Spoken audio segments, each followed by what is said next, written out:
Match, দুটো বিশ্ব সেরা দল, একটা ফাইনাল। হার জিতের এই খেলায় একজন ফুটবলার নিজের জীবন বাজি রেখে দলকে জেতাতে চেয়েছিলেন। পুরো বিপক্ষ দল তাকে ঠেকাতে হিমশিম খাচ্ছিল, তারপরেও তাকে ঠেকাতে না পেরে একের পর এক আঘাত, ফাউল, এমনকি হাত দিয়ে আটকে রাখতেও বাধ্য হয়েছিল। তারপরেও তাকে কোনোভাবে আটকানো যাচ্ছিল না। এ ম্যাচে যেন প্রতিপক্ষদের জন্য ত্রাস হয়েছিলেন ব্রাজিলের সুপারস্টার নেইমার জুনিয়র। প্রতিপক্ষের গোলকিপারের মুখ থেকে ভেসে আসছিল, ওকে আটকাও, ও একাই আমাদের স্বপ্ন তছনছ করে দিবে, শুধু ওকে আটকাও, আমরা ম্যাচ জিতবো। 2021 কোপা আমেরিকার ফাইনালে মারাকানার ট্র্যাজেডিতে নেইমার ছিল অপ্রতিরোধ্য। স্মৃতির পালে হাওয়া দিয়ে চলুন দেখি এ ম্যাচে নেইমার প্রতিপক্ষদের জন্য কতটা দুর্বিষহ ছিল। এক অসাধারণ স্কিল দিয়ে ম্যাচটা শুরু করেন নেইমার। লো সেলসোর মাথার উপর দিয়ে এক অসাধারণ ড্রাবলে বল নিয়ে নেইমার বিপক্ষ দলকে বুঝিয়ে দিলেন যে এই ম্যাচটি হবে নেইমারময়। এই মোমেন্টটা লক্ষ্য করুন,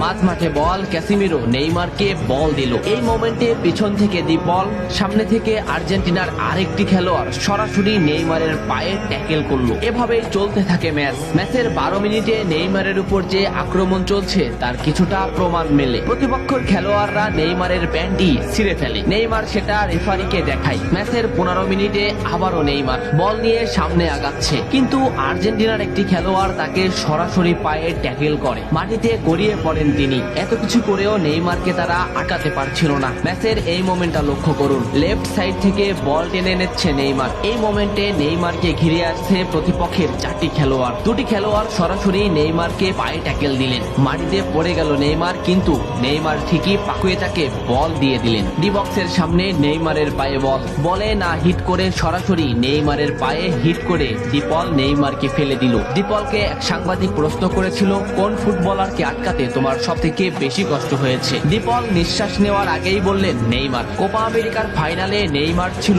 অপ্রতিরোধ্য, তাকে আমরা কোনোভাবেই আটকাতে পারছিলাম না। আমাদের ফুটবলাররা তাকে আটকাতে ফাউল করছিল, কিন্তু তারপরেও সে যেন আরো বেশি জ্বলে উঠছিল। আমরা শুধু নেইমারকেই আটকাতে চাচ্ছিলাম, তবে আমরা বারবার ব্যর্থ হচ্ছিলাম। সত্যি নেইমার হলো আমার দেখা সবথেকে কঠিন প্রতিপক্ষ, যাকে আটকাতে আমরা হিমশিম খাচ্ছিলাম। ম্যাচের এই মোমেন্টটা দেখলে স্পষ্টই বুঝতে পারবেন নেইমারকে আটকাতে তারা কোন পদ্ধতি বেছে নিয়েছিল। মাঠ থেকে দুটো ফুটবলারকে ড্রিবলিং করে নেইমার বল সামনে আগালেন। এই মোমেন্টে নেইমারের পাশে 2টি ফুটবলার, নেইমার তাদের ড্রিবলিং করে আবারও সামনে আগালেন, কিন্তু এই সাইড থেকে একটি ফুটবলার সরাসরি হাঁটুবাজ করে নেইমারের পায়ে আঘাত করলো। নেইমার মাটিতে লুটিয়ে পড়লো। ম্যাচের এই মোমেন্টটা লক্ষ্য করুন, কেন ডিপলরা সেদিন নেইমারকে আটকাতে পারছিল না তারই একটা উদাহরণ। লেফট সাইডে নেইমারের পায়ে বল, সামনে প্রতিপক্ষের একটি ফুটবলার, নেইমার ড্রিবলিং করে তাকে বল